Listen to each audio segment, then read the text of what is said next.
Mortal Kombat 95. We did it. We finally did it. Yeah.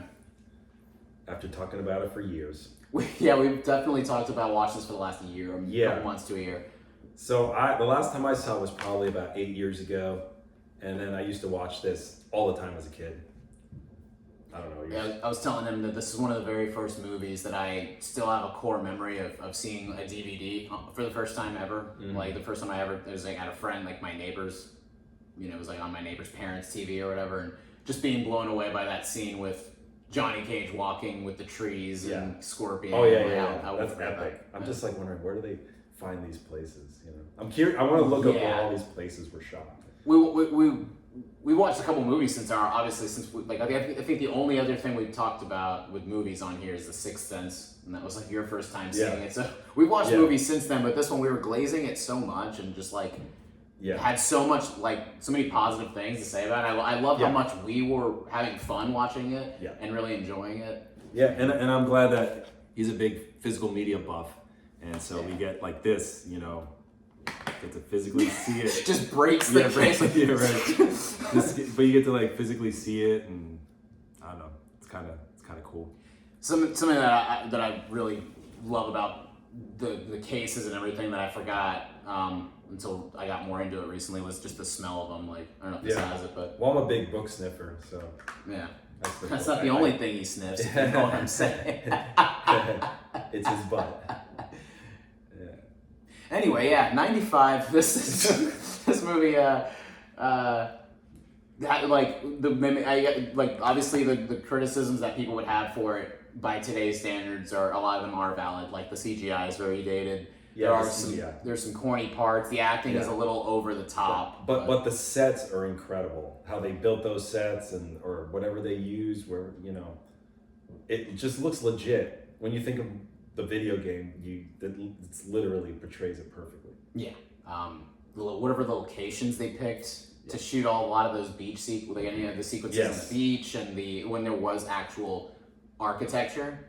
It was like a mix of that and then some, obviously a lot of the set, the art direction alone. I honestly that's how different cinema was in the 90s to the mid 90s is like that. I honestly am surprised that wasn't like at least nominated for like art direction at the Oscars. Because it's like every bit of the set or the locations and the settings and shit.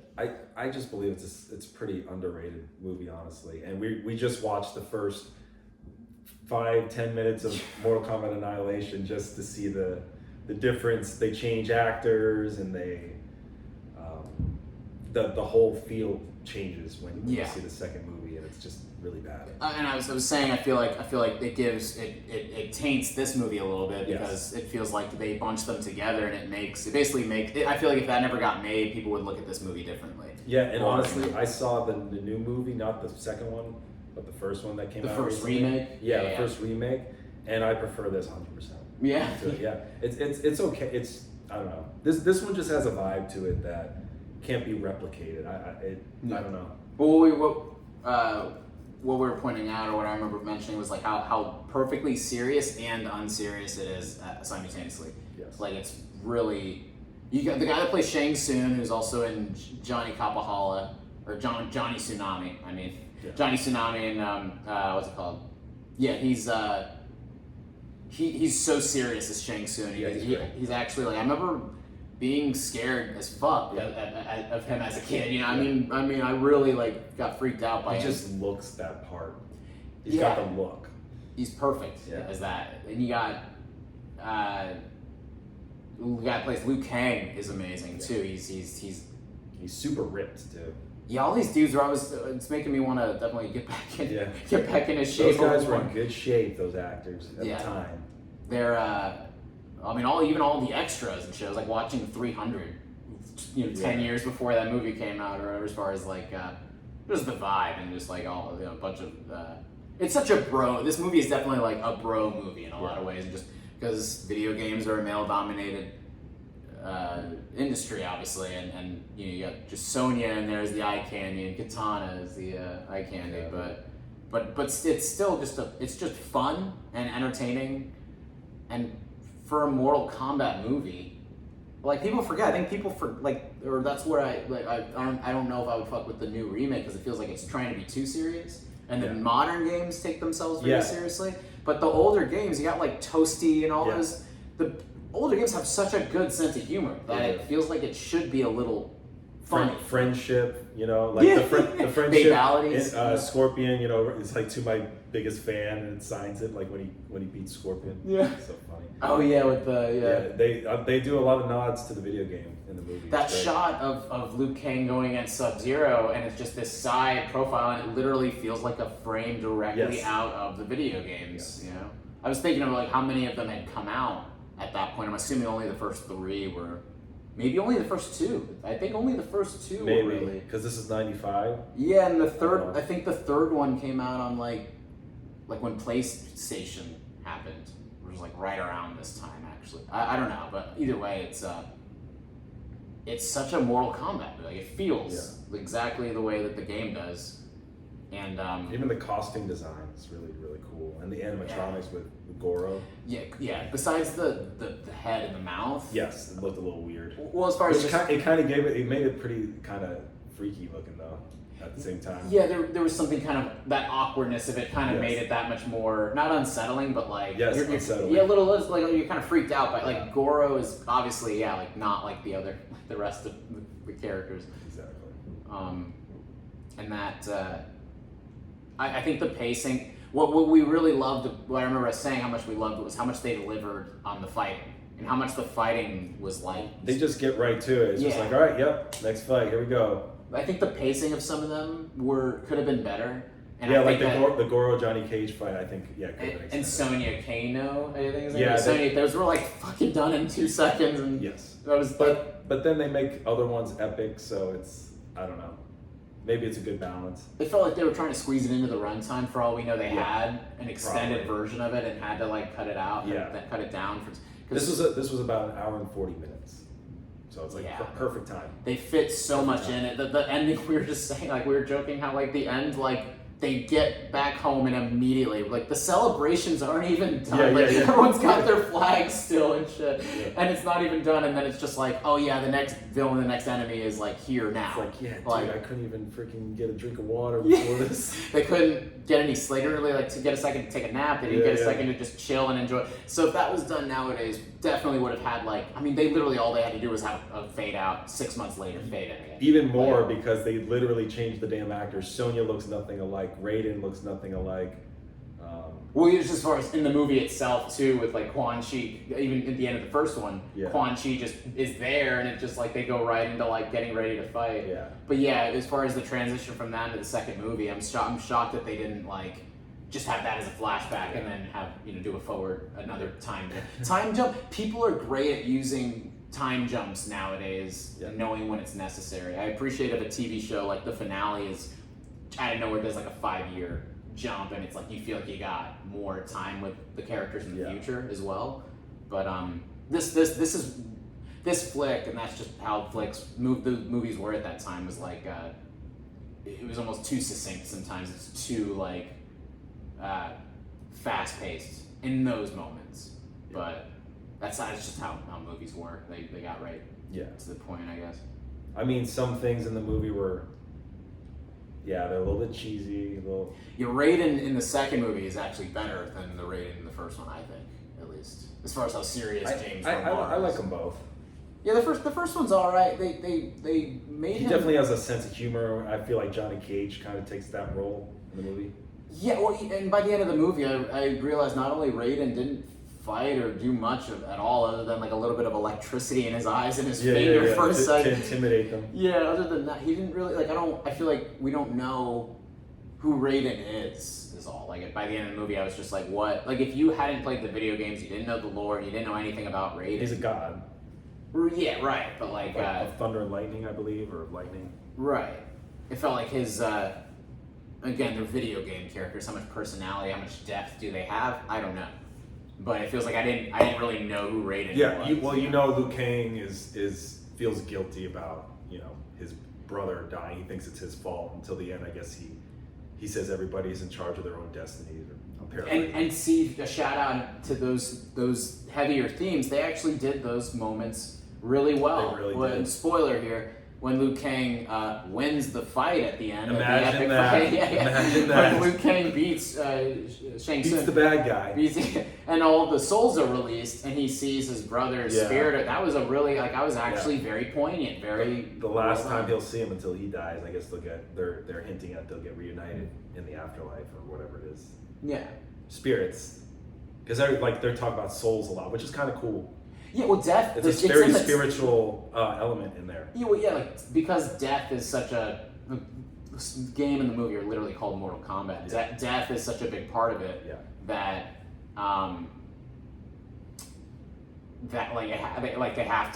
they have to bring up all that stuff, the afterworld and whatever spirit stuff, especially if he's stealing souls and shit. Yeah, there's gods. I guess they kind of hint that they're gods. That's like what the different realms are, right?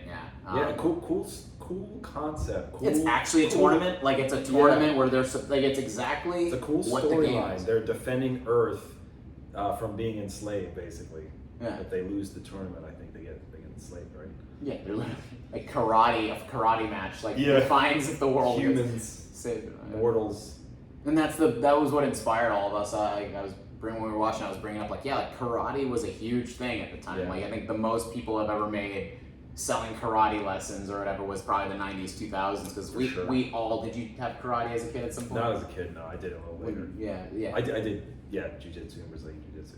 That's it. Well, when you're in the Navy and shit, or like after? No, it was after. Yeah. Oh, no, that's like the fighting. Or and just like every kid wanted to do karate and feel like they were this badass fight. Yeah. Bruce Lee and Jackie Chan were like the shit at that point because any martial arts films, that's the go-to. That's like what your parents showed you. That's what you'd see on display at Blockbuster. There's Drunken Master with Jackie Chan and like all those movies where he basically almost died. Like have you seen like those stunts and like those near death? No, not to derail, but we should watch a Jackie Chan movie eventually. Maybe we could clip it into this one. Maybe. But the fighting, they deliver on the fighting, and it's just like the fact that they're normal human beings. Yeah. Liu Kang, Sonya, and Johnny Cage are just people, and they're fighting and kicking all these people's asses. That was such an inspirational thing as a kid, or made you want to fight or be a good fighter or whatever. Yeah, to be able to beat Sub-Zero or Scorpion or Goro. Yeah, they're beating people with superpowers. These people with superpowers, are getting their asses kicked. It's weird, that kick that Johnny Cage does to get into the Scorpion realm, that kick he does in the game. Yeah, that's right. You know what I'm talking about? It's like a shadow kick, I think they call it. There's like a green trail behind. Yeah, that move is sick. It's cool at the end of this one when he punches Shang Tsung, they showed his a little bit of his superpowers coming in just at the end, and they also do have the flying kick, flying double kick, which is just iconic. I recall in Annihilation they do animality with Liu Kang, and he's a dragon, and it looks terrible. I remember thinking it was the coolest fucking thing as a kid, and it was kind of a cool Incredible Hulk thing of him having to harness his anger and shit, if I remember correctly. Like when I just remember him being on the sand and like getting really angry, and then the thing kind of wanting to come out, but he wasn't. But I don't know, it was I do think that when we were watching the first time, I honestly think the Quan Chi actor is pretty great in that. And it's a shame when it's like Gary Oldman in the Dracula movie or whatever. A lot of people say it's like the best performance for one of the worst, one of the worst movies, but that happens. Good actors being in bad flicks, right? Because Annihilation is, I really think it's shocking to see. I'm pretty sure Mortal Kombat, from what I remember last time I saw it, this has like a 5.5 or 5.7 out of 10 on IMDb. I think it's at least a 7. I personally think this is at least a 6.5 or a 7 out of 10. I would give it a 7. Yeah, because this is what happened to movies just being fun? Can movies just be fun? Why is every film so serious and but not fun? At the same time, they really put effort into this movie. Yeah. Those sets, the choreography. That's something too. All the fight choreography. Yeah, that takes time to get that stuff down. They probably train for I don't know how long, weeks, months, maybe. Yeah, get some of that stuff down. Definitely a hardcore. They had to have been doing a lot of that. That's money. That's time. Yeah. That's not including all the other stuff that goes into making a movie. And I couldn't help but feel like the crew must have had so much fun making this. Yeah. It feels like it was it must have been a really cool movie for them to be a part of. It just got interesting characters, and it's an interesting world. It's an interesting concept. I feel like It is. Yeah. To go off of whatever minimum. It's not like Mortal Kombat at the time had all this. I mean, by as far as how much we know. It's just a fighting game. Yeah, how much we know now about it is Yeah. different. Like they didn't have much to go off of. Yeah. It's like I don't know. It's no different than like the Super Mario movie or the Mario Brothers movie with. I still have to watch the Galaxy one. Have you seen it? Well, no, I'm talking about the older one from the '80s, Bob Hoskins yeah. and John Leguizamo. Yeah, that's what I mean. As far as like it's the same shit where they're going off of like Mario just jumps through pipes and shit. Like there's not like video games at the time. It's not like The Last of Us and then The Last of Us TV show coming out where there's actually an in-depth story. It's like I still gotta see it. Play that. And watch it. Last of Us is great. Yeah, it's awesome. But yeah, Mortal Kombat. It was like all they had to go off of was like there's the different realms that have a fighting tournament and they fight to the death. Yeah. That's the game. There's nothing. So for what very little lore of Mortal Kombat they had, they did a lot. I felt the AC go out just now, and it's like it sounds like way more clear now. Yeah, they for what little they had to go off of, I think that they did so much right by that, right by the fans, or making a movie for fans of the game. Yeah, and that's I think more important. Yeah, I think they did a stellar job. Yeah, and obviously you can see we're fans glazing. It's probably most of this a lot of this could be nostalgia. Like I was 2 when this came out. Yeah, you were like 5 or 6. Imagine if you're somebody who's had no idea what Mortal Kombat was and then watched it, would they like it? Like a 15-year-old kid who's never played it, or like an Has adolescent. Skyler played it or seen it? I don't know. That'd be interesting. Maybe see what he. I think he's probably played like modern games a little bit. He's modern Mortal Kombat. Yeah, I doubt I don't know because he doesn't really play that stuff. I have no idea. That's the one they throw you into the screen and.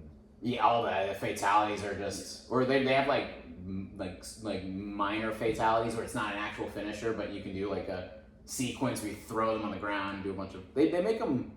The games are still good nowadays too. Like I have one on Switch, 11, I think. Mortal Kombat 11. That one's great. Yeah, 10 and 11, and then 1 is like they started over and made it just Mortal Kombat 1 again. But the new games are amazing still too. Like they're very good. They're just they're really good at milking the like how many IP, like how many different intellectual properties and different characters can they pull into it. Like they got Arnold Schwarzenegger's Terminator, and like fucking my God, I'm already forgetting his name. The guy from The Boys, Homelander from The Boys. Like they got like a lot of modern people in it too, which is cool. But but this movie is it's just awesome. If you like fighting, it's just awesome. This might have been like a had to be there kind of thing, like a lot of probably 90s 2000s things because it's true. true. It's dated. Yeah, like I don't know if a younger person who's never played the game would get it. I don't know if they would get it, but you can appreciate. I think you can appreciate it if you're into film. I think you can appreciate kind of what they did with it. Yeah, it was, they got some cool shots, cool sets, some good acting. All the tech stuff is like the music. Let's not forget. Yeah. The music's 10 out of 10, all around. The soundtrack score they have Halcyon on and on. By Orbital, they have the main Mortal Kombat theme, the reptile. The techno stuff. Yeah, the reptile scene is amazing when they fight. Really good stuff. And you never forget the main Mortal Kombat like movie theme because iconic. This movie brings the vibes and just brings it's A game kind of thing. Yeah. But I guess that's it. Yeah. We like it. We like this movie. Yeah. That's to put it into fewer words. Yeah. Anything else? I guess. No. I'm just glad that movie was made. It's very entertaining. Yeah. It's a fun 90s, just 90s over the top goodness, and I'm a fan. All right. Bye.